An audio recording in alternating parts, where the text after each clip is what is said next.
Welcome to Lesson 14, Taxes and Government Spending. The economic impact of taxes.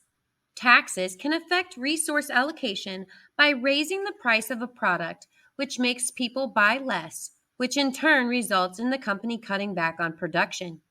Taxes can be used to encourage or discourage certain types of activities. Sin taxes help raise tax revenue while discouraging liquor and tobacco. Distribution of income is affected by taxes. Taxes change the incentives to save, invest, and work, which affects productivity and economic growth. The incidence of a tax is the person or company who actually pays it. It is not necessarily the entity that is taxed. If a utility is taxed, for example, it may pass the burden of the tax to its customers in the form of higher rates. The characteristics and types of taxes. The three criteria for effective taxes are equity, simplicity, and efficiency. No single tax has all three of the criteria for effective taxes. Taxes in the United States are based on the benefit principle and the ability to pay principle. The three types of taxes that exist in the United States today are proportional taxes, progressive taxes, and regressive taxes.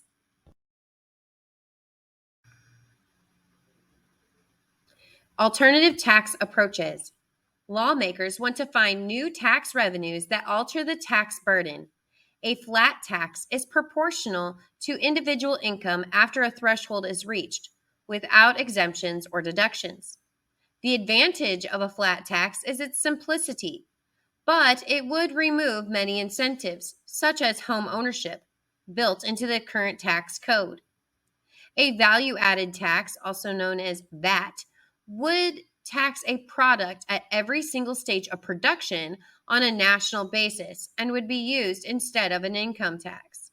The advantages of a VAT include the difficulty to producers to avoid paying it, its widely spread incidence, and the ease of collection. The main disadvantage of a VAT is that consumers cannot attribute higher prices to almost an invisible tax. Tax reform highlights. In 1986, Congress passed a sweeping reform that established the alternative minimum tax. In 1993, top marginal tax brackets of 36 and 39.6% were added to help the government drive down the deficit. In 2001, tax law was revised to lower the top four marginal tax brackets by 2006, introduced a new 10% tax bracket, and eliminated the estate tax on the wealthiest 2% of taxpayers by 2010. In 2003, the government accelerated many of the 2001 reforms and reduced the capital gains tax bracket. In 2013, Democrats in the White House and Senate added two top tax brackets. Establishing the federal budget. The President's Office of Management and Budget prepares the federal budget and sends it to the House of Representatives. There, it is divided into 13 categories and sent to subcommittees that prepare and vote on appropriations bills for them. Approved bills goes to the full Appropriations Committee and then to the entire House for a vote. After the House of Representatives have approved the budget, it is sent to the Senate, which may approve the House's bill or draft another version. Differences are worked out to create a compromise bill. The approved bill is then sent to the President for a signature or veto. If signed, the budget becomes official for the next fiscal year starting on October 1st. The size of the budget deficit or surplus changes significantly throughout the year due to unforeseen events.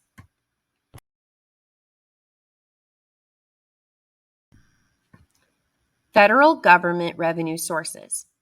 Our current income tax did not come about until the 16th Amendment to the Constitution in 1913. Income tax accounts for about 1/3 of all federal government revenue. Borrowing by the federal government is a large source of its revenue. Payroll tax, or FICA, is levied on employers and employees equally to pay for Social Security and Medicare. This is another large source of income for the federal government. The fourth largest source of income is the corporate income tax. Excise taxes are the fifth largest source of federal revenue. Estate and gift taxes account for a small fraction of total federal government revenue. Other revenue sources include customs duties and miscellaneous fees, such as user fees.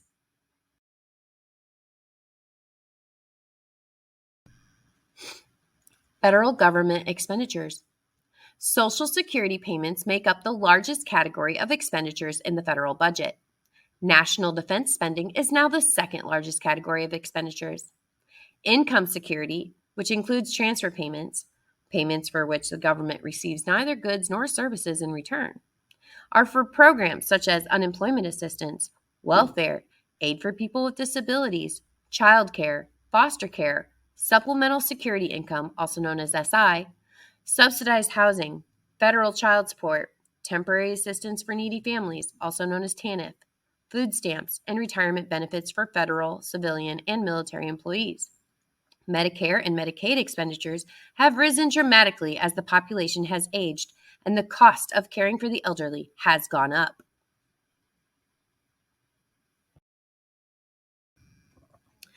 From deficits to debt.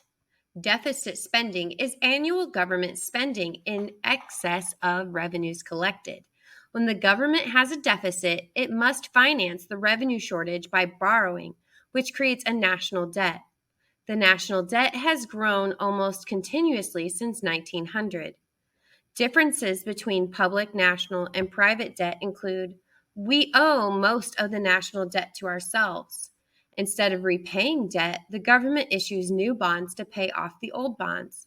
The government does not give up purchasing power except for the 34% of debt owed to foreigners. Reducing deficits and the debt. There have been many failed attempts to reduce the deficit or balance the budget. Another way to reduce the deficit is to raise revenues. The 2001 terrorist attacks increased spending on homeland security and wars in Iraq and Afghanistan, resulting in record deficits in 2002. Federal entitlements make spending difficult to reduce. In 2011, the government agreed to sequester that would start in 2013, requiring automatic and arbitrary budget cuts if Congress could not agree on significant reductions before then, which they did not. The debt ceiling is the total amount of money the federal government is allowed to borrow. In 2013, an attempt to enforce the debt ceiling failed.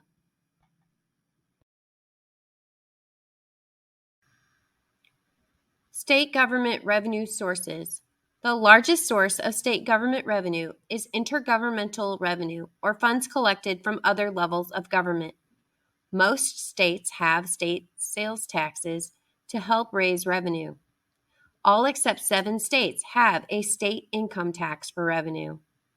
Other state revenue includes interest earnings on surplus funds, tuition and fees from state-owned colleges, universities, and technical schools, corporate income taxes, and hospital fees.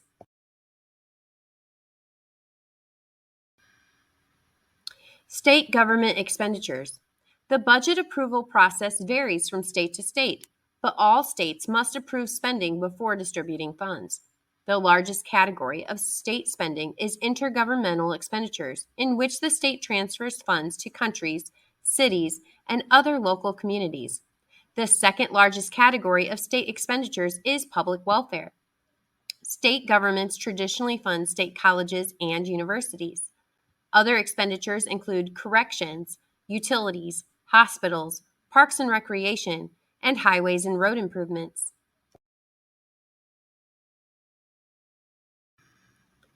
Local government revenue sources. Local governments receive a little more than 1/3 of their revenue from intergovernmental transfers from state governments. Property taxes are the second largest source of revenue for local governments. Many cities have sales tax, a third most important source of local revenue. The fourth largest source of local revenue is the income from public utilities. Local governments can sell bonds to investors to raise money. Local government expenditures. Methods of approving a budget vary greatly from one local government to the next. Local governments are responsible for elementary and secondary education, including salaries and wages for everyone who works in the school system, textbooks and other supplies, and construction and upkeep of the school buildings. Spending on utilities is the second largest expenditure for most local governments. Spending for public safety and health, including police forces, fire departments, and hospitals, remains fairly constant within each state, but varies greatly from state to state. Congratulations, you are done with Lesson 14. Make sure that this is submitted on Edpuzzle and turn in all notes.